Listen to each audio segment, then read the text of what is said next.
Bismillahirrahmanirrahim. Assalamualaikum warahmatullahi wabarakatuh. Alhamdulillahi rabbil alamin. Wa bihi nasta'in ala umuri dunya waddin. Wa salawatullah wa salamuhu ala nabiyyina al-karim Muhammad ibn Abdullah rasulihil amin wa ala alihi wa ashabihi ajma'in, amma ba'd. In uridu illa al-islah ma istata'tu wa ma tawfiqi illa billah alaihi tawakkaltu wa ilaihi unib wa la hawla wa la quwwata illa billahil aliyyil azim. In uridu illa al-islah ma istata'tu wa ma tawfiqi illa billah alaihi tawakkaltu wa ilaihi unib wa la hawla wa la quwwata illa billahil aliyyil azim. Dihormati Tuan Iman, Tuan Bilal, para ulama, para ustaz, para pendakwah, para penuntut ilmu, dan tidak lupa rakan-rakan media kita, muslim muslimat yang dirahmati Allah sekalian. Alhamdulillah, pada malam ini kita dapat bersama-sama dalam kuliah kita berkaitan dengan hakikat tauhid ahli sunnah wal jamaah. Kali ini kita cuba lihat tuan-tuan tentang perbahasan berkaitan nama-nama lain yang berkaitan dengan tauhid, iaitu nama-nama lain yang telah diletakkan oleh ulama-ulama salaf, ya, ataupun generasi salaf. Jadi sebelum daripada tauhid itu sudah ada nama-nama lain yang diletakkan oleh para ulama kita dalam karya masing-masing. Dan karya ini sebenarnya telah pun wujud, kita kata, mendahului kewujudan kitab yang dikarang oleh Abu Hasan al-Ash'ari ataupun kitab Al-Ibanah, dan juga mendahului kitab yang dikarang oleh Abu Mansur al-Maturidi dalam kitab Tauhid dan sebagainya lah. Jadi antara nama lain kepada tauhid ini, ya, iaitulah akidah. Akidah ni satu perkataan yang biasa kita dengar lah. Akidah menurut ulama tauhid ialah keimanan yang tidak mempunyai pertentangan. Dalam kamus Mu'jan al-Wasit menjelaskan akidah merujuk pada hukum yang tidak dicelahi oleh keraguan bagi orang yang mempercayai. Kata serti baginya ialah i'tiqad atau mu'taqad. Jamaknya adalah aqaid. Jadi kalau kita jumpa dengan kitab-kitab peringkat awal dikarang oleh tokoh-tokoh ulama kita, ada di antaranya meletakkan tajuk dia i'tiqad. Kitab i'tiqad, kitab akidah, ataupun disebut dengan perkataan mu'taqad. Itu merupakan perkataan-perkataan yang boleh kita jumpa dengan mudahlah dalam karya-karya ulama-ulama terdahulu. Jadi bila kita kaji dalam ulama-ulama ni, ulama-ulama terdahulu, istilah-istilah yang diletakkan begitu mudah. Dia mudah saja istilahnya, dan perbahasan-perbahasannya juga begitu mudah, kerana mereka merujuk perbahasan itu kepada Al-Quran dan Sunnah. Menurut Al-Barikan dalam kitabnya Al-Madkhal li dirasah al-aqidatul islamiyah, akidah dan tauhid mempunyai hubungan rapat di sisi ahli sunnah. Akidah dikaitkan dengan tauhid merujuk kepada hasil yang diperoleh daripada akidah itu sendiri, iaitu keyakinan oleh hati. Mana perbahasan kita akidah, maka kesan daripada akidah itu kita menjadi ahli tauhid. Akidah Islam lah. Jadi kesan daripada kita bahas tentang akidah, kita faham tentang akidah, kita amal tentang akidah, maka kita disebut sebagai ahli tauhid. Keyakinan itu tegas dan tidak dicelahi oleh sebarang keraguan. Orang yang mentauhidkan Allah, artinya orang yang dari sudut keimanannya atau dari sudut akidahnya tidak pernah boleh diganggu gugat. Percayaan dia mantap. Dari sudut itu, akidah lebih umum daripada tauhid, meskipun kedua-duanya bertemu dari segi pengenalan kebenaran berdasarkan dalil. Jadi ada aspek umum dan khusus. Akidah lebih umum, tauhid lebih khusus, walaupun dari satu sudut dua-duanya adalah berdasarkan kepada dalil-dalil. Akidah membabitkan perakuan kebenaran berdasarkan kepada dalil. Itu yang pertama. Kalau tu jumpa akidah banyak dia, akidah ahli sunnah wal jamaah, akidah ahli hadis ahli sunnah wal jamaah dikarang oleh Syekh Abdullah Al-Athari. Saya pun dah tahzibkan kitab itu. Itu adalah nama kepada akidah ahli sunnah wal jamaah generasi awal. Yang kedua disebut sebagai iman. Menurut As-Sabuni dalam kitabnya Aqidat As-Salaf wa Ahli Hadis, iman merujuk kepada kepercayaan dalam hati, perakuan dengan lafaz dan amalan dengan anggota sebagai mematuhi perintah Allah serta menjauhi larangannya. Jadi yang kedua, istilah digunakan oleh ulama-ulama terdahulu ialah iman. Kitabul Iman. Antaranya Kitabul Iman yang dikarang oleh Syekhul Islam Ibn Taimiyah. Jadi kitab ini sebenarnya membicarakan tentang apa? Membicarakan tentang akidah Ahlussunnah wal Jamaah. Begitu juga Hakikatul Iman, Nawaqiduh, Arkanuhu wa Nawaqiduh, dikarang oleh Syekh Muhammad Sulaiman Yasin. Ini adalah kitab berkaitan dengan akidah Ahlussunnah wal Jamaah. Walaupun kitab ini diharamkan di beberapa buah negeri, tapi kitab ini sebenarnya kitab berkaitan Ahlussunnah wal Jamaah dan mengikut style kupasan ulama hadis, cuma diharamkanlah.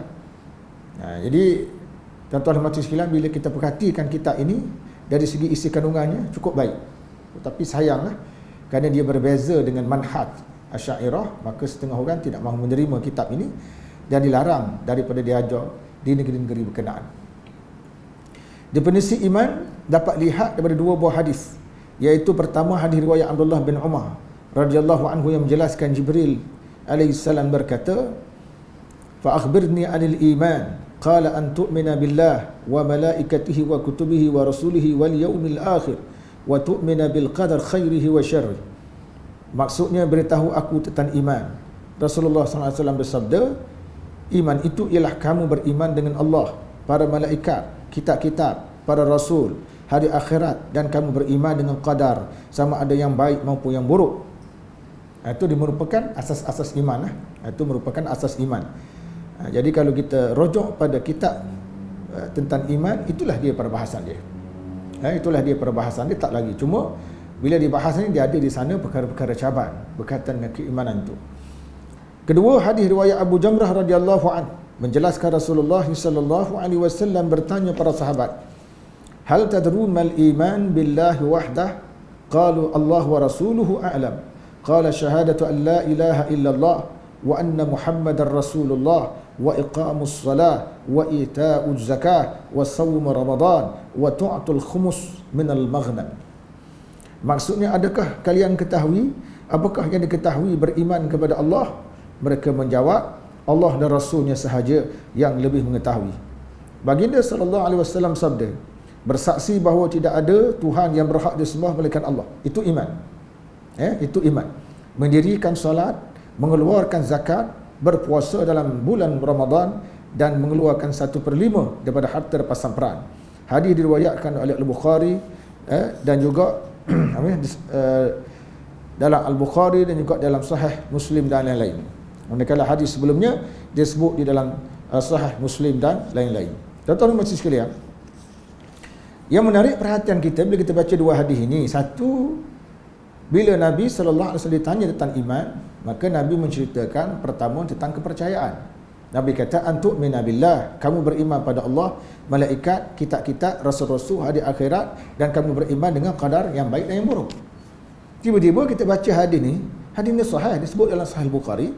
Nabi tanya pada sahabat, "Apakah kamu tahu tentang konsep iman itu?" Iman ini, iaitu Nabi sebut mengucap tidak ada Tuhan yang berhak disembah melainkan Allah. Bagaimana kita tahu, tuan-tuan? Mengucap tidak ada Tuhan yang berhak disembah melainkan Allah, Muhammad itu Rasulullah, mendirikan solat, mengeluarkan zakat, berpuasa bulan Ramadan, dan memberikan 1/5 daripada harta rampasan perang. Ini apa semua ni? Apa semua ni? Ini kan Islam. Ya, ini Islam. Tapi kenapa Nabi sebut iman, tuan-tuan? Maknanya kadang-kadang bila kita perhati gaya ulasan dalam hadis Nabi, tuan-tuan, kadang-kadang iman ini digunakan oleh Rasulullah sallallahu alaihi wasallam bagi menunjukkan kepercayaan dalam hati. Dan kadang-kadang juga iman itu digunakan oleh baginda bagi menunjukkan amalan. Bagi menunjukkan amalan. Sebab itu kita baca dalam hadis Nabi menyatakan, la imana liman la amanatalah. Tidak ada iman bagi orang yang tidak ada amanah. Amanah tu iman. Amanah tu pelaksanaan kita kan. Tapi Nabi kata itu iman. Jadi begitulah kalau kita perhatikan hadis Nabi, konsep iman itu kadang-kadang berbentuk kepercayaan, konsep iman juga berbentuk amalan. Yang dikatakan iman itu kamu kasih sesuatu kerana Allah, kamu benci sesuatu pun kerana Allah, itu iman. Itu termasuk dalam arti kata iman. Jadi iman ada kepercayaan, iman ada berbentuk amalan. Dan kalau kita baca pula ayat lain-lain, ya ayyuhallazina amanu dulu. Idza qumtum ila salat faghsilu wujuhakum wa aydiyakum lil marafiq. Wahai orang-orang beriman, bila kamu ingin menunaikan salat, maka kamu basuh muka kamu dan tangan-tangan kamu. Ini pelik sikit. Sebab ayat ini dimulakan wahai orang beriman. Lepas orang beriman, maka disebut amalan. Nampak tak? Dikaitkan iman itu dengan amalan. Artinya amalan dan iman dia tak boleh bercerai tanggal. Amalan dan iman tak boleh bercerai tanggal. Kalau orang itu betul-betul beriman, memang dia akan tunaikan solat. Memang dia akan keluarkan zakat, menunaikan berpuasa bulan Ramadan dan lain-lain. Apabila memerhatikan hadis di atas, didapati hadis pertama menyentuh tentang i'tiqad berbentuk dalaman atau berkaitan aspek batin. Hadis kedua pula berkaitan aspek zahir. Dua-duanya dinamakan sebagai iman.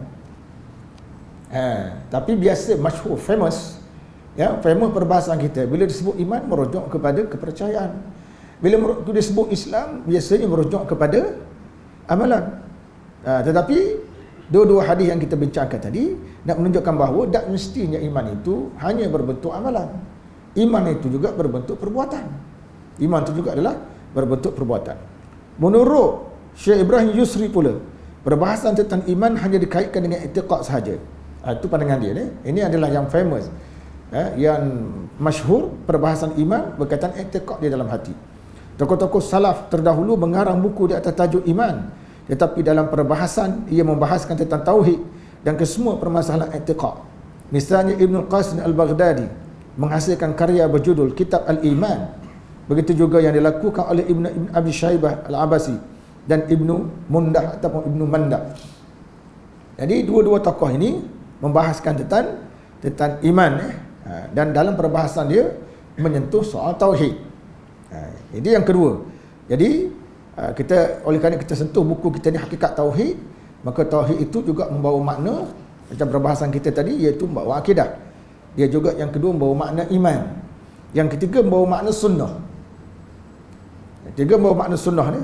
Menurut Syekh Ibrahim Yusri dalam buku dia, menurut Ibn Rujab Al-Hambali, kebanyakan ulama as-sunnah menamakan as-sunnah dengan perkara i'tiqad. Ulama-ulama peringkat awal. Jadi kalau kita rujuk karya-karya di peringkat awal, perbahasan dia adalah tentang i'tiqad. Nama aja sunnah, tetapi dibahaskan tentang tauhid. Kaitan as-sunnah dengan akidah dilihat dari segi sebutan.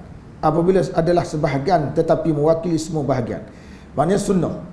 Dia sebut dalam kitab dia sunnah. Jadi sebahagian berbahasa sunnah itu adalah berkaitan dengan akidah. Bukan semua sekali lah, sebab sunnah ni dia luas. Tapi ulama-ulama dulu meletak dalam karya dia, tajuk dia as-sunnah.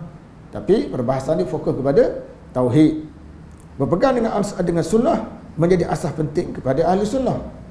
Sebab ahli sunnah, titik pertama yang menjadi pegangan kukuh mereka ialah Al-Quran dan juga sunnah Nabi SAW.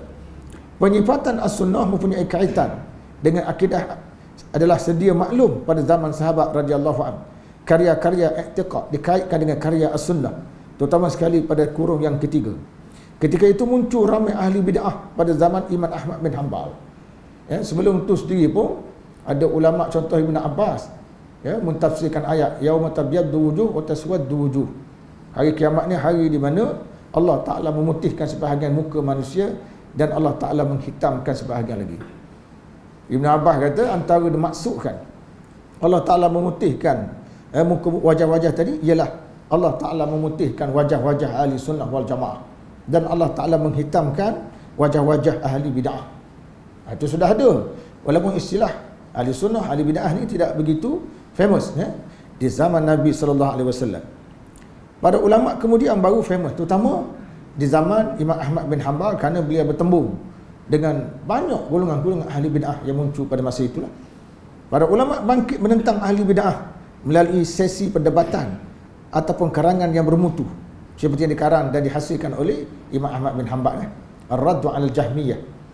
Ar-Raddu 'alal Jahmiyah satu kitab yang bagus kalau kita bacalah, walaupun dia punya uslub dia tu kadang-kadang menyukarkan untuk kita faham. Ahli sunnah menamakan karya-karya yang mereka hasilkan bagi membantah ahli-ahli bid'ah dengan nama Kitabus Sunnah. antara karya berkaitan tauhid dan akidah yang dihasilkan atas nama As-Sunnah adalah As-Sunnah karya Imam Ahmad. Imam Ahmad sendiri menamakan kitab dia As-Sunnah, tapi hakikatnya beliau membahas tentang akidah. Abu Bakar Al-Athram dan Ibnu Abi Asim, ini ulama-ulama yang mengarang kitab menggunakan nama As-Sunnah, namun hakikat yang sebenar membahaskan tentang akidah. Yang seterusnya Usuluddin. Usuluddin, orang Melayu kita pun panggil Usuluddin. Ya. Orang tanya ambil masuk universiti bidang apa? Kok ni kata bidang Usuluddin. Ni kata bidang syariat. Usuluddin, Usuluddin ini juga peringkat awal dulu juga dikaitan dengan tauhid. Syekh Ibrahim Yusri dalam kitabnya Tariqul Hidayah menjelaskan, Usuluddin juga mempunyai hubungan dengan tauhid. Ia merujuk kepada sejumlah ilmu i'tiqad yang menetapkan cara yang sepatutnya menyifatkan Allah Subhanahu wa taala dan sejumlah hukum hakam amali yang menggariskan jalan ubudiyah kepada Allah taala. Itu dipanggil Usuluddin. Asas-asas Usuluddin apa? Perkara Usuluddin ni dia memfokus kepada asas-asas penting dalam agama. Usuluddin memfokus kepada prinsip-prinsip dan kaedah-kaedah umum yang besar, bertujuan untuk merealisasikan ketaatan kepada Allah Subhanahu wa taala dan rasulnya. Namun kemudian para ulama menggunakannya untuk membahaskan persoalan tauhid dan i'tiqad. Jadi Usuluddin sekarang ni kalau kita tengok di subjek-subjek universiti, mereka menamakan sebagai Usuluddin. Hakikat yang sebenar pada zaman dahulunya, Usuluddin ini adalah difokuskan kepada persoalan tauhid dan i'tiqad zaman dulu. Antara ulama yang menekankan tauhid dengan menghasilkan karya berkaitan Usuluddin adalah Ibnu Battah Al-Akbari. Ibnu Battah Al-Akbari yang menghasilkan karya berjudul Asyarh wa Usul As-Sunnah wa Diyanah. Begitu juga dengan Imam Abu Hasan Al-Asy'ari yang menghasilkan karya berjudul Al-Ibanah an Usul Ad-Diyanah. Ada perkataan usul itu. Jadi dia guna perkataan ini bagi menunjukkan tentang tauhid. Dan akhir sekali tuan-tuan dipanggil Al-Fiqhul Akbar. Al-Fiqhul Akbar, kitab fiqh. Kitab fiqh besar, kitab fiqh kecil. Kitab fiqh Al-Akbar merujuk kepada akidah. Hak lain tu dipanggil perkara caban. Fiqh Akbar. Antaranya menurut Syekh Ibrahim Yusri Al-Fiqh Al-Akbar dinamakan demikian rupa menurut Syekh Abdul Aziz Al-Hanafi kerana ia lebih besar daripada pembicaraan berkaitan hukum hakam berbentuk amali. Fiqh juga, sebab tu dia panggil fiqh akidah. Fiqh ni dari segi bahasa kepahaman mendalam. Bukan fiqh cara kita sembahyang haji tu dia panggil fiqh amali. Fiqh kepahaman mendalam tentang ajaran Islam. Dia ada fiqh zahir, fiqh batin. Dan dia ada fiqh zahir tu pula bincang tentang akidah, fiqhul aqidah. Sekarang ni Syekh Yusuf Qaradawi di antara tokoh yang banyak mempopularkan istilah fiqh. Fiqh jihad, fiqh salat, fiqh puasa, lagi fiqh haji, fiqh akidah, fiqh akhlak, fiqh adat, fiqh perpaduan. Macam-macam. Semuanya fiqh, artinya kepahaman mendalam tentang tajuk-tajuk saya sebut tadi. Itu makna fiqh. Bukan fiqh yang kita faham dan tradisi, iaitu ilmu tentang hukum-hukum syarak yang berbentuk amali. Al-ilmu bil ahkam syar'iyyah al-amaliyah al-muktasab min adillatiha at-tafsiliyah. Ilmu-ilmu tentang hukum hakam berbentuk amali yang diambil daripada dalil itu perinci. Contohnya solat. Wajib atau tidak solat tu? Wajib. Pasal apa? Pasal Allah Taala kata aqimus salat. Dirikan sembahyang. Dirikan itu pasal apa? Pasal dia merupakan kata kerja perintah ataupun fi'il amar. Maka setiap kerja perintah ni pada asalnya adalah wajib, kecuali terdapat ungkapan-ungkapan lain yang memalingkan makna wajib itu kepada makna sunat. Al-fiqhul akbar. Tapi kat negara kita tak tahu, jarang orang ulama-ulama Melayu kita karang kitab nama dia Fiqhul Akbar, tak ada. Tapi ulama-ulama peringkat awal dulu ada mengarang kitab Al-Fiqhul Akbar ini. Dan menurut Syekh Abdul Aziz Al-Hanafi, kerana ia lebih besar daripada perbicaraan berkaitan hukum hakam berbentuk amali, ia juga dinamakan sebagai Fiqhul Asghar. Hal tersebut kerana kemuliaan dan keagungan ilmu mengikut perkara yang dijadikan bahan ilmu itu sendiri. Tidak ada bahan ilmu yang lebih besar daripada berkaitan dengan zat Allah Subhanahu wa taala dan sifat-sifatnya. Jadi di antaranya dikaitkan kitab Fiqhul Akbar itu kepada iman Abu Hanifah ni. Menurut Imam Abu Hanifah, Al-Fiqhul Akbar lebih afdal berbanding dengan fiqh tentang ilmu. Seseorang mendalami ilmu berkaitan cara-cara menyembah Tuhan adalah lebih baik berbanding dengan orang yang hanya mengumpulkan ilmu lain meskipun banyak. Ilmu-ilmu tentang cara nak menyembah Tuhan ini disebut sebagai ilmu akidah. Ataupun istilahnya disebut sebagai Al-Fiqhul Akbar. Sekarang ni tuan-tuan ada kitab kecil, risalah yang telah diterjemahkan dalam bahasa Melayu oleh seorang ustaz kita, nama dia Fiqhul Akbar, telah pun disyarahkan. Cukup bagus, cukup bermanfaat kitab-kitab seumpama ini. Muslimin-muslimat yang dirahmati Allah sekalian.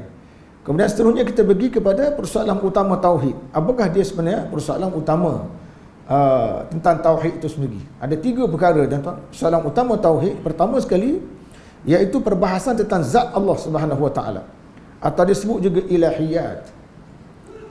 Ilahiyat ni merujuk kepada Allah Taala itu sebagai Tuhan yang berhak disembah. Ia melibatkan 3 aspek. Pertama, perbahasan tentang sifat-sifat Allah seperti ilmu, hayat, kudrat dan juga sifat-sifat yang lain. Ia melibatkan sifat-sifat kesempurnaannya yang tidak menyerupai segala sesuatu. Sifat-sifat kesempurnaan yang telah kita beriman dalam yang panggil tauhid, nanti kita akan bincang dia panggil tauhid asma' wa sifat. Artinya kita kena i'tiqad bahawa Allah Taala ni punya sifat dan punya nama yang sangat sempurna dan tidak menyerupai mana-mana makhluk. Itu dia panggil tauhid asma' wa sifat. Firman Allah Taala, laisa kamitslihi syai'un wa huwas samiul basir. Tiada sesuatu pun yang sebanding dengan zatnya, sifat-sifatnya dan pentadbirannya, dan dialah yang Maha mendengar lagi Maha melihat. Itu ayat. Jadi maknanya kalau kita rujuk dalam Quran, tuan-tuan dan puan sekalian, maka kita akan jumpa banyak sifat-sifat Tuhan di situ. Banyak sifat-sifat Tuhan, dan kesemua sifat-sifat Tuhan ini tidak sama dengan sifat makhluk, walaupun dari satu sudut ada juga sifat itu digunakan untuk Nabi. Sifat Tuhan itu dikaitkan dengan Nabi, tapi dalam konteks yang berbeza. Dalam konteks yang berbeza. Bila sebut Allah Ta'ala itu penyayang, dia tak sama dengan makhluk penyayang. Sama-sama penyayang dari segi penggunaan perkataan, tapi dari segi konsep, kandungan yang terkandung dalam penyayang itu berbeza. Penyayang Allah Ta'ala ni berbeza dengan penyayang makhluk. Penyayang makhluk ni ada batasan dia, setakat makhluk saja, tapi Allah Ta'ala lebih daripada itu lagi. Kedua, sifat-sifat yang mana Allah Ta'ala bersih daripadanya, seperti zalim, kurang, lemah, tidur dan lain-lain. Sifat-sifat ini disebut sifat-sifat kekurangan. Maka kita bersihkan Allah Ta'ala daripada sifat kurang. Ada orang kata tak, dah Ustaz, kalau kita baca dalam Quran, wa makaru wa makarallah wallahu khairul makirin. Mereka menipu, Allah Ta'ala juga menipu. Mereka menipu, Allah Ta'ala juga menipu mereka. Dan Allah Ta'ala itu sebaik-baik Tuhan yang penipu. Gitu. Tak terima gitu tu. Tak. Sebenarnya ulama dah bahas dah. Sifat menipu ni tak ada bagi Allah Ta'ala sebab dia sifat kekurangan. Dan apa makna dalam konteks itu? Artinya mereka menipu, Allah Ta'ala membalas tipuan mereka, dan Allah Ta'ala itu Tuhan yang sebaik-baik pembalas tipuan mereka. Bukan mana Tuhan itu menipu dalam konteks itu, sebab sifat menipu itu adalah sifat yang kurang, dan Allah Ta'ala maha bersih daripada sifat kekurangan. Tak mungkin Muslim-muslimat dimati Allah sekalian, di antara sifat kurang tuan-tuan, di antara anggapan masyarakat, saya selalu sebutlah salah satu di antaranya, disebut oleh Syekh Yusuf Qaradawi dalam kitab dia Haqiqatut Tauhid.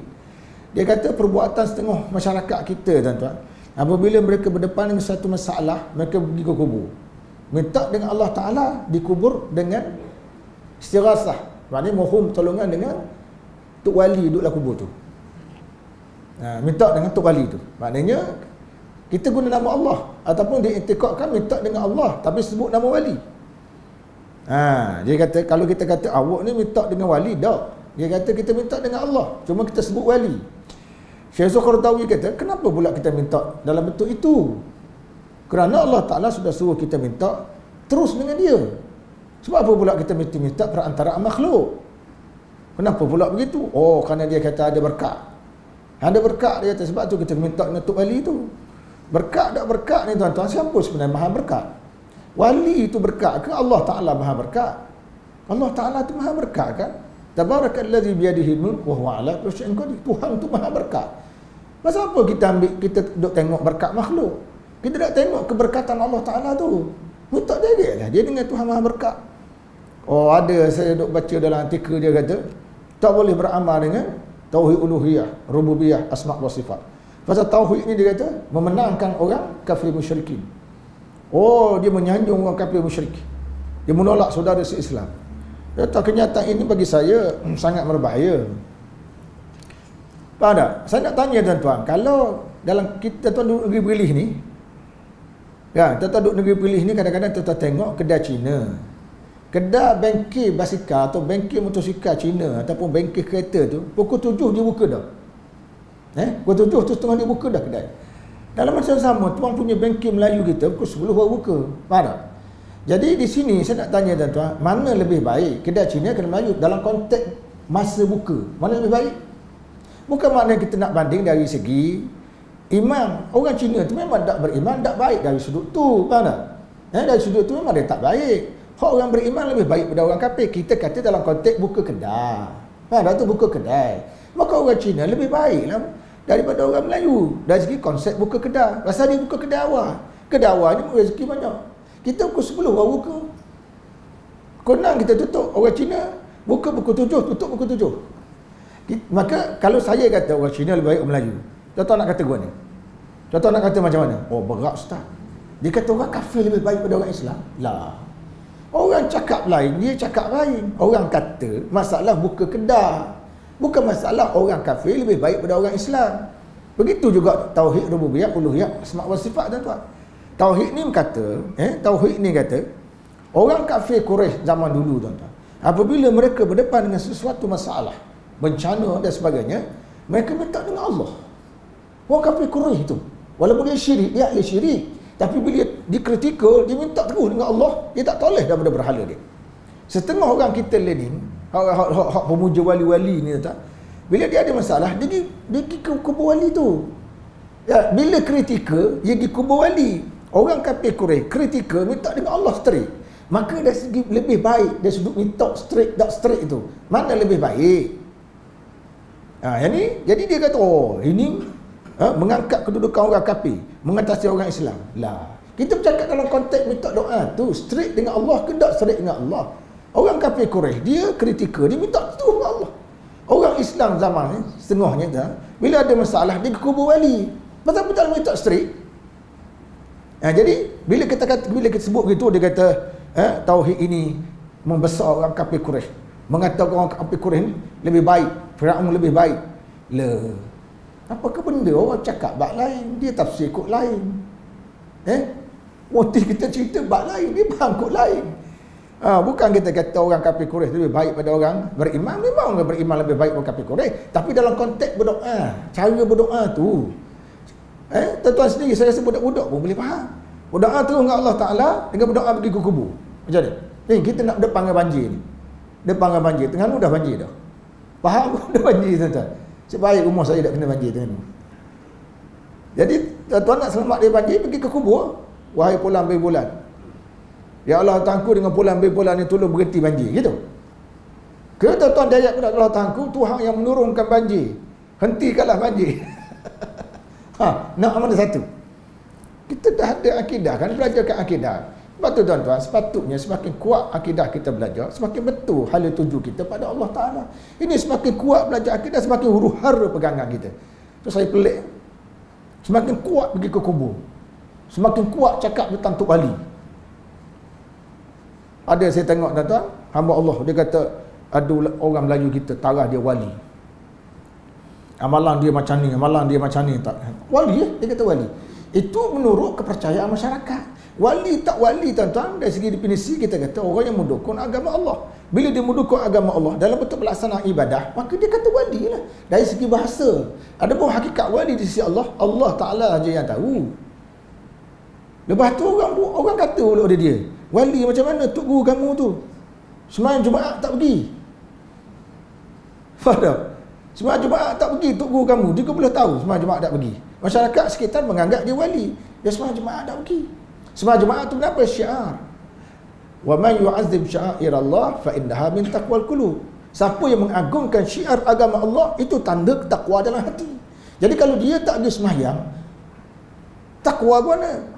Sebab apa tuan-tuan? Wali ni dia merujuk kepada ketakwaan orang tu. Dari segi dia buat, tak buat. Dia buat dan ditinggal oleh Tuhan. Itu dia panggil tahap kewalian. Dan kalau benda tu dia tak buat, kita nak kata wali macam mana? Dia sendiri tak sembahyang Jumaat. Masyarakat kita jadi pelik, duduk berbangga. Sebulan jangan main. Dia berkeluar 15 tahun tak keluar rumah. 15 tahun tak keluar rumah. Apa lebih 15 tahun tak keluar rumah?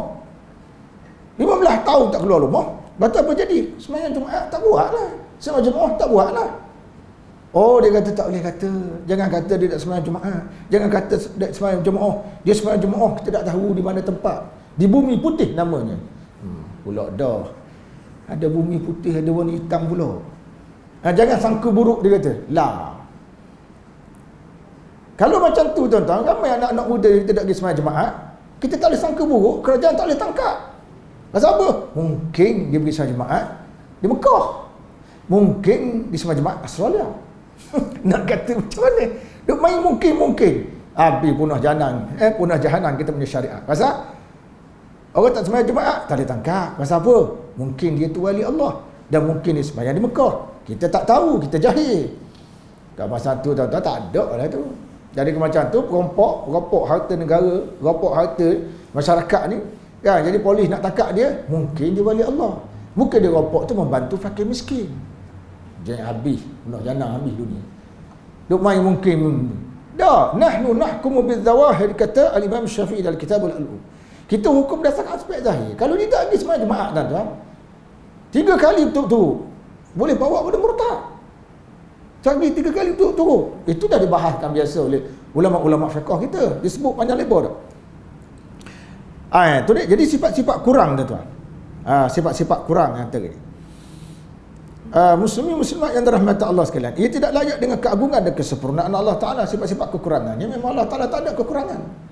Jadi jangan pula kita meletakkan kekurangan itu pada Allah Ta'ala. Antaranya, kenapa kita tak berdoa terus pada dia?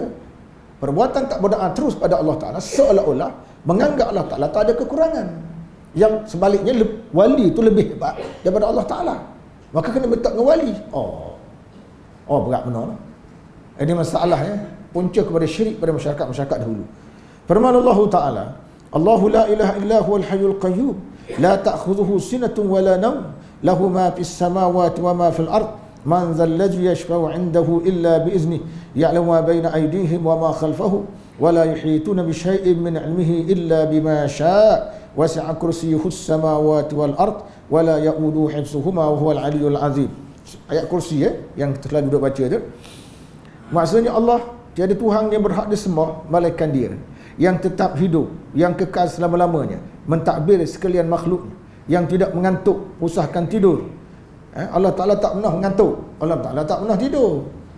Mana kalau cuba kita bayangkan kalau Allah Ta'ala tu mengantuk, belaga alam ni, planet-planet ni dia berjalan atas orbit dia tu, belaga dan satu sama lain.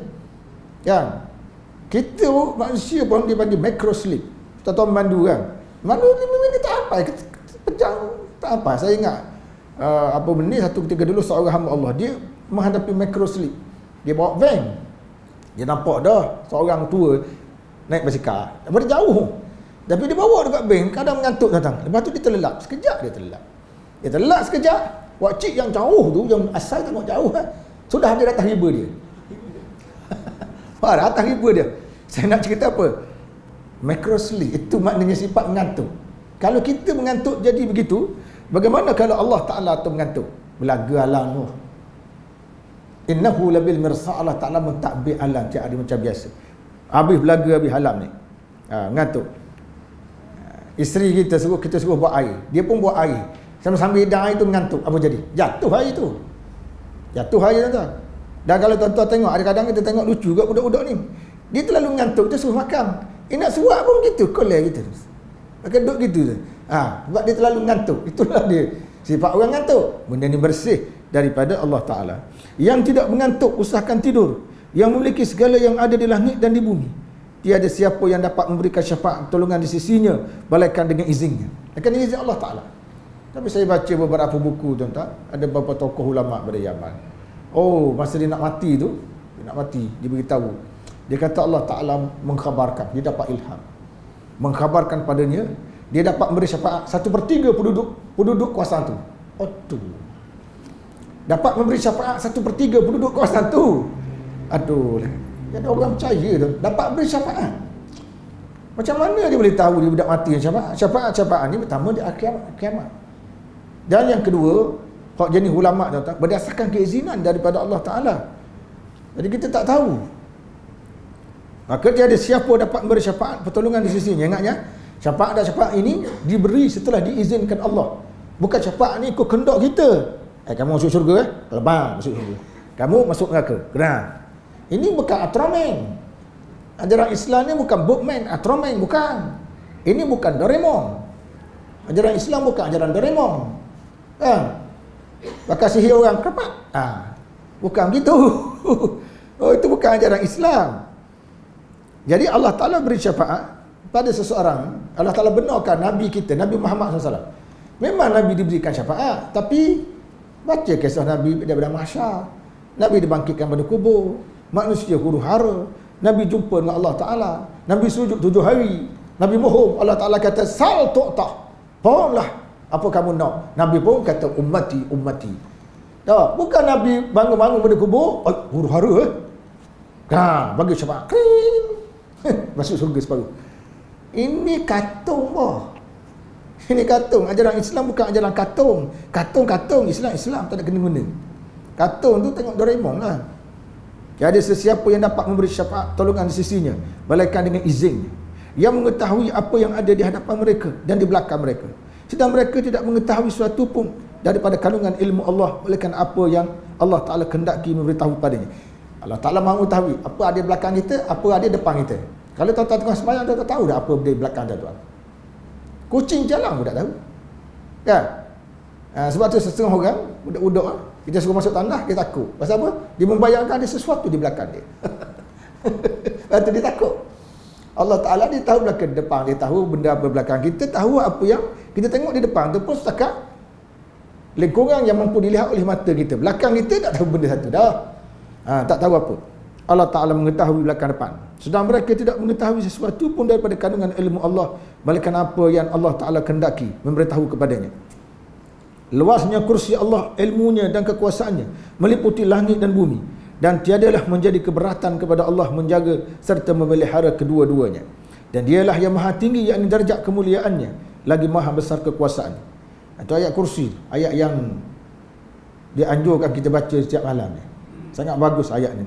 Surah Al-Baqarah ayat 255. Ketiga, hak para hamba Allah SWT yang wajib dilakukan adalah menyembah Allah dengan sebenar-benarnya dan tidak mensyirikkannya dengan sesuatu. Begitu juga mentaatinya dengan tidak melakukan penderhakaan atau maksiat kepadanya. Hal ini dinyatakan oleh Syekh Ibrahim Yusuf dalam Tariqul Hidayah. Wajib menyembah Allah Ta'ala. Menyembah makna apa? Saya dah sebut duluan. Menyembah ni maknanya tunduk dan patuh. Menyembah juga maknanya taat. Menyembah juga maknanya meletakkan rasa kasih sayang yang tidak berbelah bagi. Banyak aspek-aspek menyembah tu. Menyembah juga maknanya mengikut. Itu makna menyembah. Bukan makna menyembah tu hanya berkuat kuasa dalam solat kita, nampak rukuk sujud, itu sembah Allah lah. Tak. Bukan tu sahaja, lebih luas daripada itu. Kebanyakan orang berselisih dengan ahli sunnah dalam perkara i'tiqad, hanya membataskan tauhid kepada mengisbatkan kewujudan Allah, rububiyah, asma dan sifatnya sahaja. Bahkan lebih luas daripada itu. Ada semua kebanyakan ulama bila bahas tentang, biasanya perbahasan dia akan pergi pada 4 perkara ni lah. 4 perkara. Salaf ya, salaf. Salah ni kenapa tuan tu salah? Salah ni kenapa? Ada orang kata salah tak ada sekarang. Salah sekarang tak ada. Salah ni dinasti terdahulu 300 tahun lepas. Jadi kita nak ikut dia itu bukan dari segi zaman. Zaman telah berlalu. 300 tahun mereka awal Islam sudah pun berlalu. Yang kita nak ikut manhaj, cara hidup dia tu, cara dia berakidah, yang tu kita nak ikut. Maka golongan yang ikut tu akan ada sampai sekarang, bahkan sampai hari kiamat. Ikut Nabi tuan-tuan, yang dikatakan ikut Nabi, tuan-tuan nak ikut zaman Nabi ke nak ikut manhaj Nabi? Nak ikut zaman Nabi ke nak ikut manhaj Nabi? Kalau tuan-tuan ikut zaman Nabi, memang kita tak payah pakai kereta lah, pasal zaman Nabi tak ada pakai kereta. Bukan itu dibahaskan oleh ulama. Yang kita nak ikut manhaj Nabi itu dalam beribadah, dalam bernegara, dalam membina rumah tangga, dalam berakidah, dalam bermuamalah, dalam menunaikan solat, puasa, zakat, haji. Manhaj Nabi itu yang kita nak ikut. Maka dia sebut salafi. Ada setengah orang kata tak ada salah ni. Dia sendiri tak apa faham. Kalau tidak ada manhaj salafi, berarti tidak ada manhaj Asy'ariyah. Sebab Asy'ariyah dari segi masa, hari tu. Lepas abad ketiga dulu. Jadi mereka ikut sekarang apa? Manhaj. Bukan zaman. Macam kita, tuan-tuan, kita ikut manhaj. Orang ikut zaman, zaman sudah berlalu. Zaman sudah berlalu ni. Jadi itu disebut sebagai salafi. Jadi ulama-ulama salaf dulu, kalau kita tengok perbahasan mereka dalam kitab-kitab mereka tentang tauhid ini, dia fokus kepada antaranya kewujudan Allah. Kita kena isbatkan wujud Allah Ta'ala dulu. Bila wujud Allah Ta'ala ada, barulah kita boleh kata dia Maha Mencipta, dia dan sebagainya lah. Lepas bila kata dia adalah Tuhan yang berhak disembah. Dan ada juga di antara orang yang kita tengok sini, mereka hanya menumpukan kepada kewujudan Allah, rububiyah, asma' wa sifat sahaja. Faham tak tu? Contoh orang belajar sifat 20. Jadi mereka tak menekan kepada uluhiyah. Ya rububiyah, dia katakan wujud Allah, rububiyah Allah, asma' wa sifat. 3 perkara je. Siapa-siapa. Kadang-kadang kita belajar sifat 20, kita tak tahu manhaj sifat 20 tu. Sebab tu tuan-tuan tengoklah, macam saya selalu sebutlah, dalam sifat 20 tu ada tak sebut Allah Ta'ala tu Tuhan berhak disembah? Ada tak? Tak ada. Sebab itu bukan perbahasan dia. Yang dia sembah tu, yang dia cakap tu ialah rububiyah Tuhan. Tuhan Maha Mencipta, menghidup, mematikan, memanfaatkan, memudaratkan. Selalu saya sebut gitu kan. Tapi mereka mengabaikan aspek uluhiyah dan ibadah.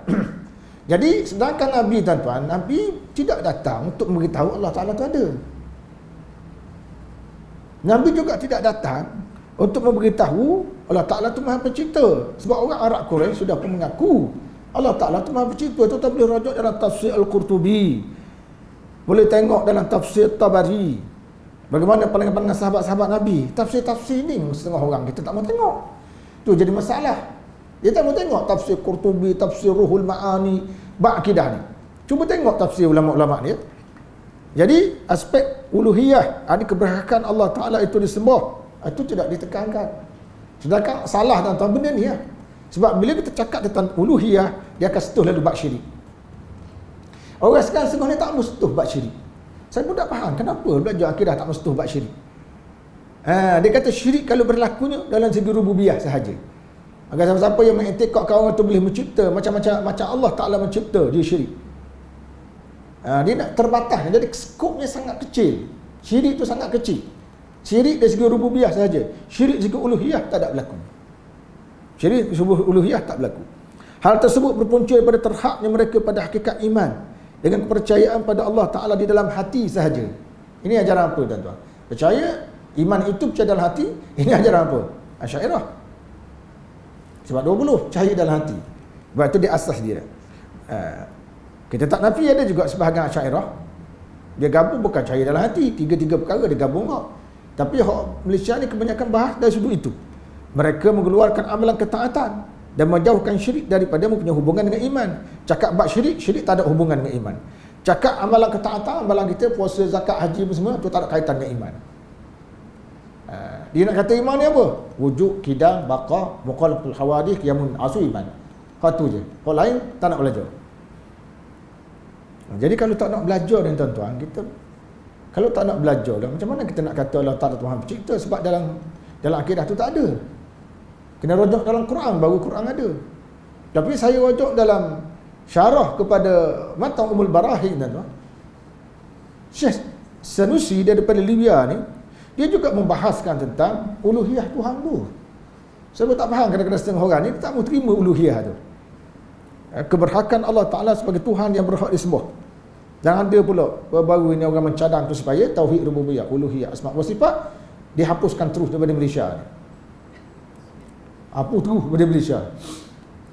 Berat lah tuan, hapus terus. Hapus terus. Biar orang belajar sifat 20 sahaja. Macam mana tu? Apa terus saya bimbang mengheret kepada menghapuskan Al-Quran. Sebab yang kata Tuhan mencipta tu Quran. Yang mengatakan Allah Ta'ala berhak disembah tu Quran. Yang mengatakan Allah Ta'ala punya nama-nama yang baik tak serupa makhluk itu Al-Quran. Kemudian mereka menjadikan kekufuran itu sebagai pendustaan, manakala keingkaran hanya berlaku dalam hati.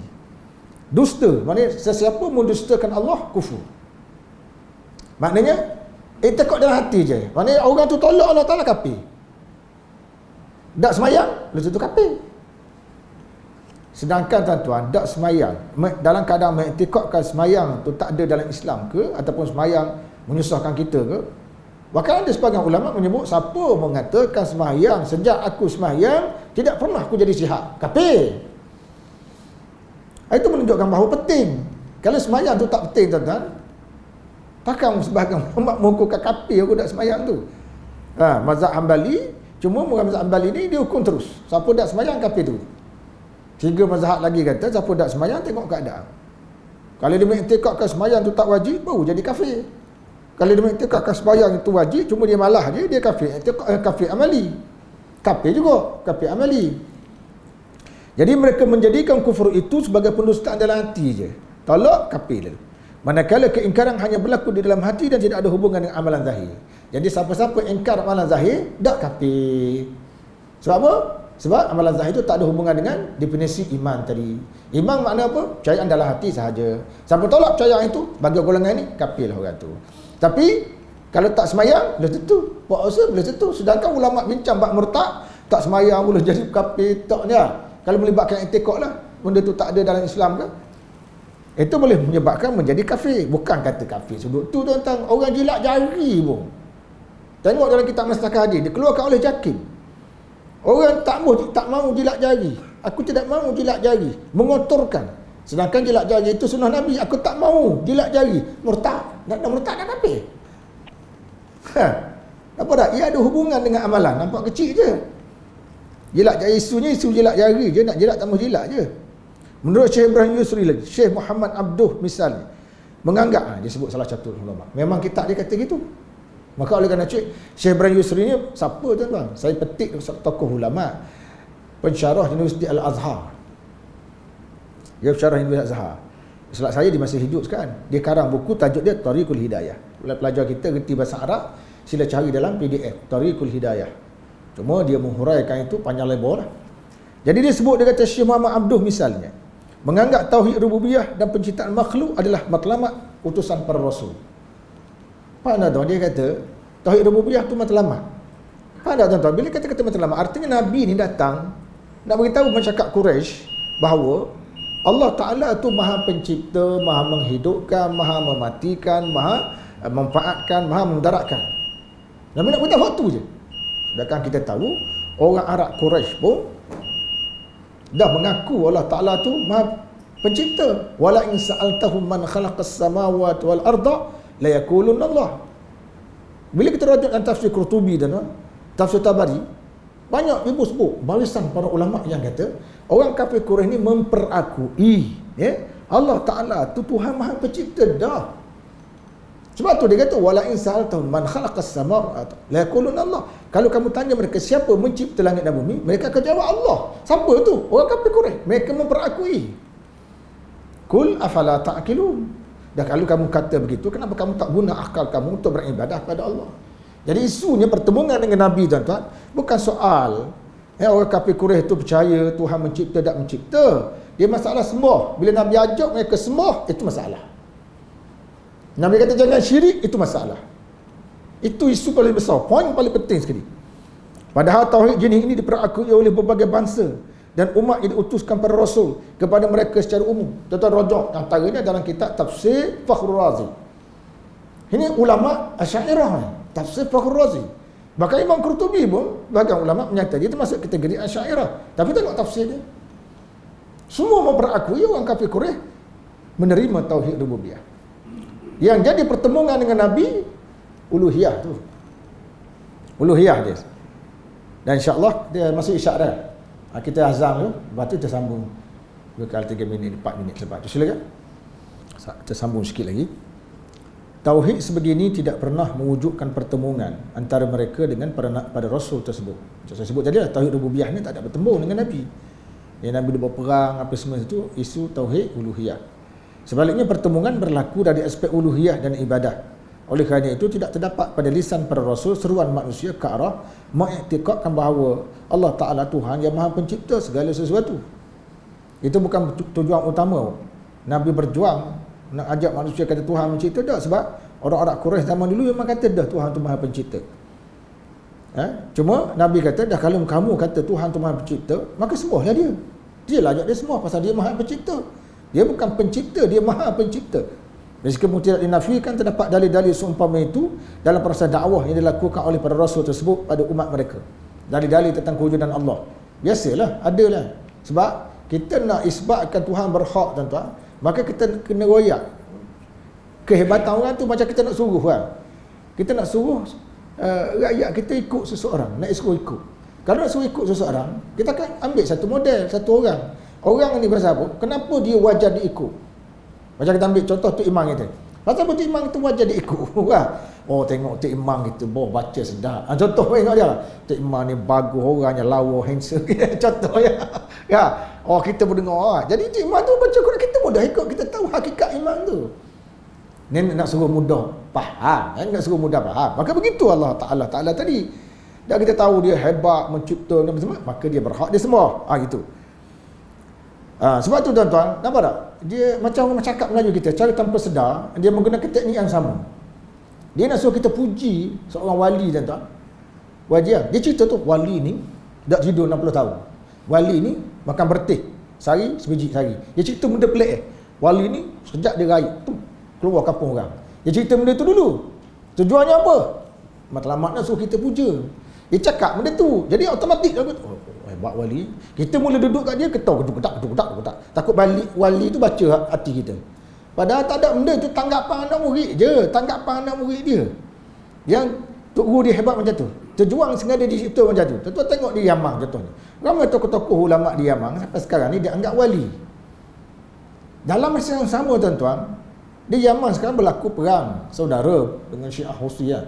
Waktu dia ada khemah dan melibatkan pelarian perang. Kita pelarian perang tu minta derma mengata-kata. Sampai ke Malaysia minta derma. Dan kalau Yaman tu banyak wali, tak payah minta derma, pakai minta dengan wali tu je.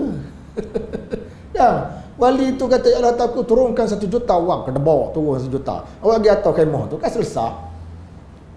Orang yang menolong berbagai bangsa datang ke Yaman, datang pergi cari duit ni. Iklan merata-rata nak bantu ni. Berbagai NGO di Malaysia nak bantu umat Islam di Yaman. Dalam masa sama kita tenggelam dalam memuja wali-wali. Wali tu, dia ni wali zaman, dia kutuk zaman ni. Dah kutuk zaman, pergilah tolong orang tak boleh makan tu.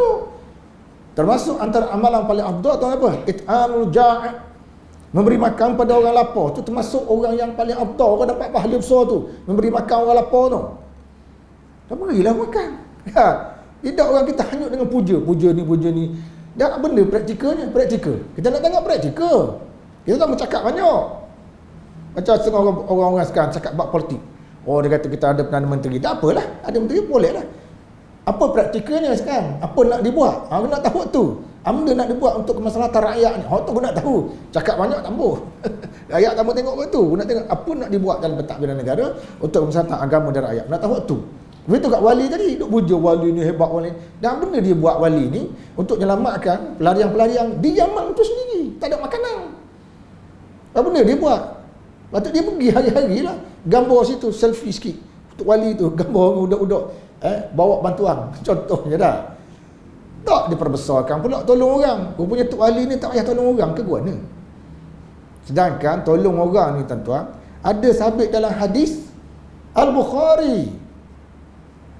Dalam hadis Bukhari pun, orang yang tolong orang ni Allah Ta'ala akan tolong dia melepaskan satu kesusahan di antara kesusahan pada hari kiamat. Kan ada ni. Wallahu fi aunil abdi ma damal abdu fi auni akhihi. Allah Taala sentiasa menolong seseorang itu selagi mana seorang itu tolong saudaranya. Wali Allah tak pandai baca hadis ni ke kawan? Pelik ya. Biarlah betul praktikal sikit. Ni dok puji kawan ni gini, kawan ni tak keluar jumpa masyarakat, kawan ni tak pergi sembahyang Jumaat, apa ke benda ni? Jadi benda tu sangat lari daripada real wali Allah yang sebenar. Sebaliknya persoalan utama adalah menyembah Allah Subhanahu wa taala yang tidak ada sekutu baginya. Kesemua mereka memulakan dakwah dengan menyebut persoalan utama tauhid, iaitu kalau kita tengok dalam Quran, nabi-nabi ni dia berdakwah apa ke benda? Iaitu qala ya qaumi ibudullah ma lakum min ilahin ghairuh. Nabi Hud berkata, tu dakwah Nabi Hud. Nabi Hud berkata, wahai kaumku, sembahlah kamu kepada Allah. Sebenarnya tidak ada Tuhan bagi kamu selain daripadanya. Oleh itu tidakkah kamu mahu bertakwa kepadanya?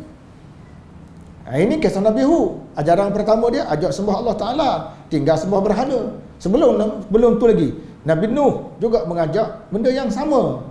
Termasuklah Nabi kita Muhammad SAW juga mengajak benda yang sama, sembah Allah, tinggal tahu. Kemudian seterusnya tuan-tuan, tambah sikit lagi.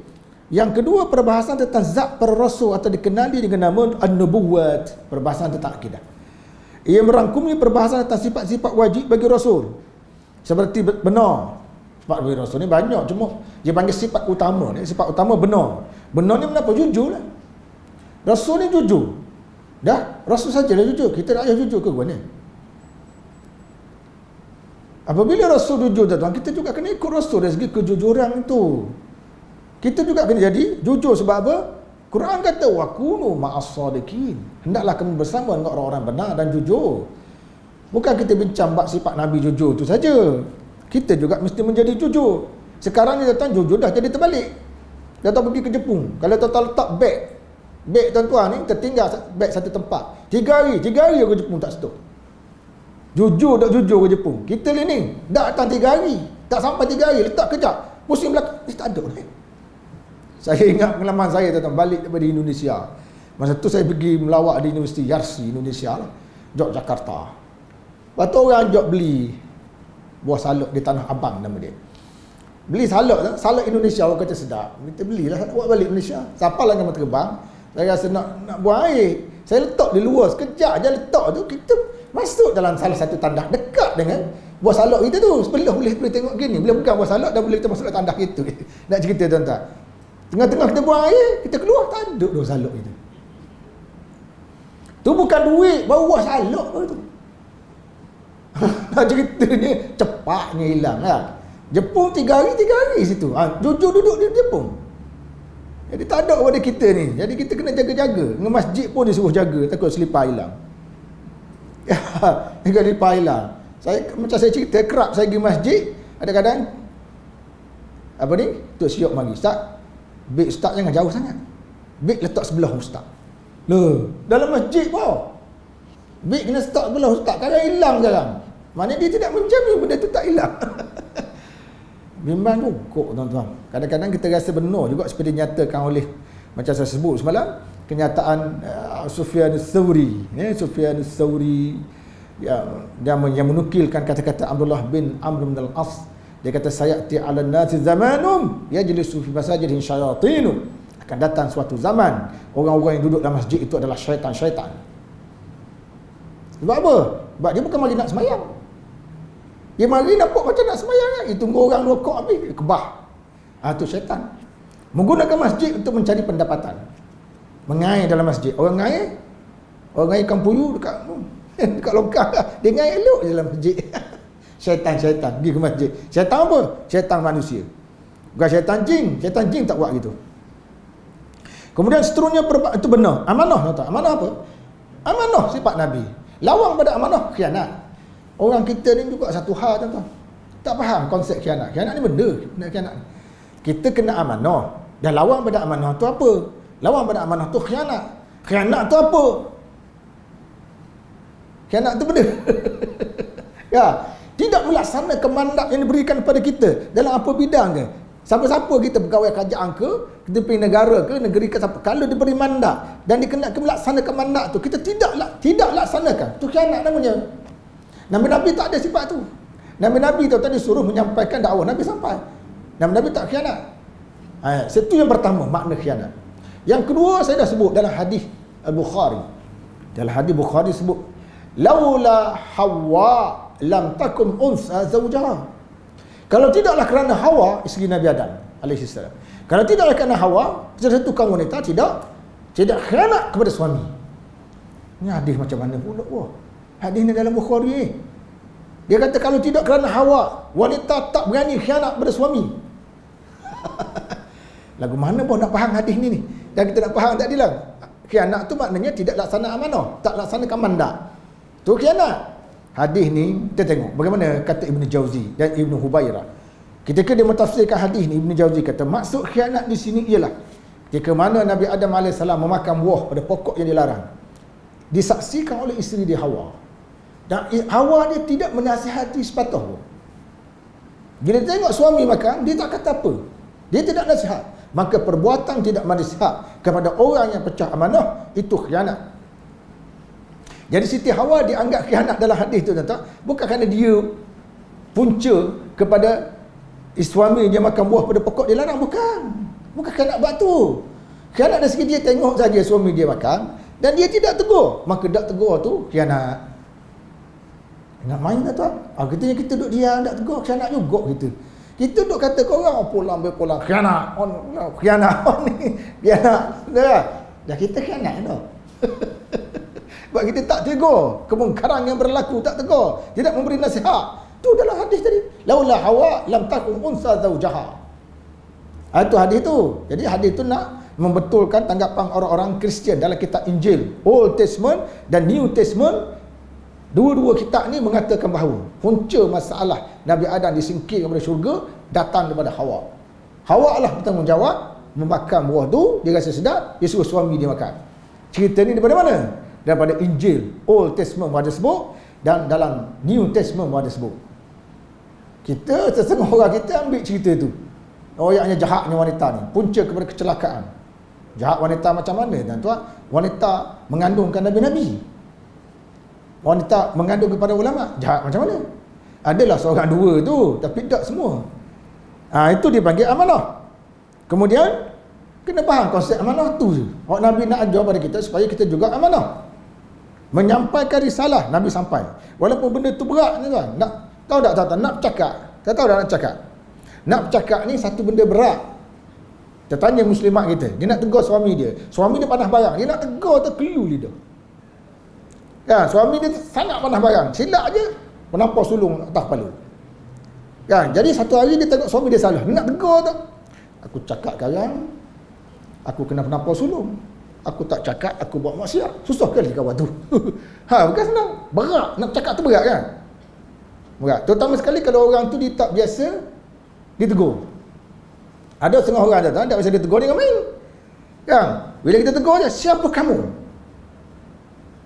Kamu berkhidmat berapa tahun? Aduh. Dia tanya. Ada cikgu-cikgu lah masuk dalam bilik. Cikgu bilik kita ni kena ubah sikit lah. Daripada nampak berdebu, kita ubah struktur dia nampak bersih. Kan ceria sekolah kita. Ada seorang cikgu jawab, tak boleh diubah. Saya orang lama di sini, saya lama, tahu tak? Struktur ni sudah kekal. Tak boleh main orang lama saja. Jadi nilai kita, tuan-tuan, kejayaan kita bukan soal lama dan baru, soal perubahan yang berlaku tu. Dari sudut tu. Jadi kita buat hujah, saya orang lama. Orang lama dah kedam berdebu sampai dah masuk. Saya lama dah berniaga di sini. Betul dah, kamu lama dah berniaga di situ. Dah kamu tak hias kedai kamu, siapa masuk? Katok masuk 2 ekor. Orang tak masuk sebab sikap kita, tuan-tuan. Lepas tu dah kita tahu perangai dia macam tu, tak boleh tegur, tuan-tuan. Gak mula kita dia tak puas hati. Tak puas hati kita nak tegur. Kita rasa lidah kita ni macam orang ikat dengan wayar. Ya. Timbul dalam hati, aku cakap sekarang, marah huluk sekarang, aku tak cakap sekarang, aku berdosa. Susah sekali. Ya. Ada seorang isteri, tuan-tuan, dia tegur suami dia isap okok. Dia tahu nak tegur isap okok ni bukan senang. Nak tegur suami dia isap okok bukan senang. Nak tegur suami. Akhirnya keluar perkataan tegur suami dia, cakap balik-balik tebuk data merokok ni bahaya kesihatan, orang sakit jantung berapa semua akibat merokok, dia sebut Suami dia dengar. Berhenti hari tu. Berhenti. Dengar tu dia berhenti merokok. Bila berhenti merokok dah 2 hari je. Dia tak boleh tahan tak merokok, dia ketagih merokok, tuan-tuan. Dia bangun pagi, biasanya bangun pagi dia ambil rokok, dia akan hantar rokok. Tapi hari itu dah isteri dia dah sihat gitu, dia ikut. Tapi dia tak tahan penderitaan kerana tak sat rokok tu. Dia kerate meja kecil tu. Meja kecil tu dia kerate, berdegar, patah 2. Meja kecil dia kerate patah 2. Isteri dia kata, tak apa bang, isap rokok isap. Isteri dia suruh, tak apa, isap rokok terus. Dan kawan tu mati, terbelah 2 kepala bagi isap rokok. Tu saya nak cerita payah dia. Itu dia kata, Nabi memberitahu benda tu pada masyarakat yang telah mengamalkan ratusan tahun, tuan-tuan. Tuan-tuan nak cakap. Ada satu kes, tuan-tuan, Tok Imam. Tok Bila. Di sebuah negeri, bukan sini lah, di sebuah negeri. Dia semenanjung tanah Melayu lah. Tok Bilal ni kalau dia azan dia kata as-salatu khairum minan nar. Ada? Kan kita salatu khairum minan naum. Ya, dia macam boleh subuh. As-salatu khairum minan nar. Seorang hambuk tak berani nak tegur. Lama pula dia azan macam tu. Dia azan macam tu lama. Tak ada orang nak tegur. Tak berani nak tegur. Termasuk Tok Guru duduk situ pun tak berani nak tegur. Habis-habis Tok Guru kata dia, tu jahil. Duk main gitu Tok Guru. Jahil tu. Duk main gitu. Dan bila ada perubahan? Sehinggalah tahu orang satu ketika hamba Allah aja. Wajib bukan begini bangnya. Yang bangnya as-salatu khairum minan naum. Dia dengar. Dia ubah. Sebab apa? Sebab kita banyak persepsi. Kalau aku tegur sekarang, kena menampar sulung tak balik aku. Kita duk mikir benda bukan-bukan. Padahal kalau kita cakap elok, dia boleh terima elok. Sebab kita duk buat fikiran kita bukan-bukan. Macam ni jadi gini, kalau buat gini jadi gini, buat gini jadi gini. Duk mikir gitu. Padahal kita cakap cik gini-gini, duit 50 riyal, duit 50 ringgit, cik nak cakap sikit ni sedekah sikit kan 50 ringgit. Wajib kata terima kasih banyak. Sebelum tu cik nak cakap sikit. Boleh tak cik adjust sikit lah azan tu. Warna pula. Daripada minan nar kepada minan naum. Boleh, tak ada masalah. Dan duit dah 50 ringgit, dah kata apa? Orang kita ni persepsi terlalu banyak. Kita nak ubah lagi lah. Jadi benda tu tidak berlaku perubahan. Ini sebagai contoh lah yang pernah berlaku di negara kita. Dan akhir sekali, Nabi ini adalah bijak, tuan-tuan. Nabi adalah seorang bijak. Dan tuan-tuan tengok dalam sejarah bagaimana Nabi merancang hijrah ke Taif, merancang hijrah ke Habsyah, merancang hijrah ke Madinah. Sampai di Madinah, Nabi buat negara. Nabi lantik sahabat. Bijak tak bijak kan? Kemudian Nabi perkukuhkan sistem keluarga. Di belakang Nabi ada 2 mertua, depan Nabi 2 menantu. Ini satu sistem yang sangat kuat. Ada? Nabi takbir tuan-tuan, belakang dia tu 2 mertua. Abu Bakar dan Umar. Nabi kahwin dengan Aisyah radhiyallahu anha. Nabi kahwin dengan Hafsah. 2 mertua kat belakang. Depan menantu 2. Sayyidina Ali dan Uthman. Menantu 2. Ni bapak mertua yang bagus. Ya, bapak mertua yang bagus, menantu yang bagus. Ni baru menantu bagus. Tahu tak? Seorang orang lelaki, tahu tak? Dia punya sistem dia ni, depan dia 2 menantu. Tak, belakang dia 2 mertua. Satu baru. Ni satu bijak. Bukan nak suruh tuan buat gitu, bukan. Nak cerita bijaknya Nabi merancang dari segi kekeluargaan. Menantu duduk depan 2, empat orang ni kawan. Faham tak? 4 orang tu kawan. 2 mertua, 2 menantu. Dalam kumpulan kawan. Bijak tak bijak? Tu bijak. Sebab tu orang Melayu dulu, Sultan Mansur, dia kahwin dengan siapa? Puteri Cina, Hang Lepo. Bijak tak? Dari segi strategi, bijak lah. Nak lawan Thailand, nak lawan Siam masa tu, dia sahabat dengan Cina, kahwin dengan Hang Lepo tu, Puteri Hang Lepo, Laksmana Cheng Ho, beragama Islam dah. Bila Thailand, Siam dengar Raja Melaka dah kahwin tu, mereka takut. Ini dia panggil kehahinan politik. Ini memang bijak lah ni. Satu perancangan yang bijak lah tu. Zaman tu. Hang Lepo tu bukan kafir, Islam. Itulah sikit sebanyak tuan-tuan berkaitan 4 sifat Nabi dia dibincangkan: benar, amanah, menyampaikan risalah dan juga bijak. Sekadar itu sajalah. Aku qauli hadza wa astaghfirullahal azim li wa lakum. Wassalamualaikum warahmatullahi wabarakatuh.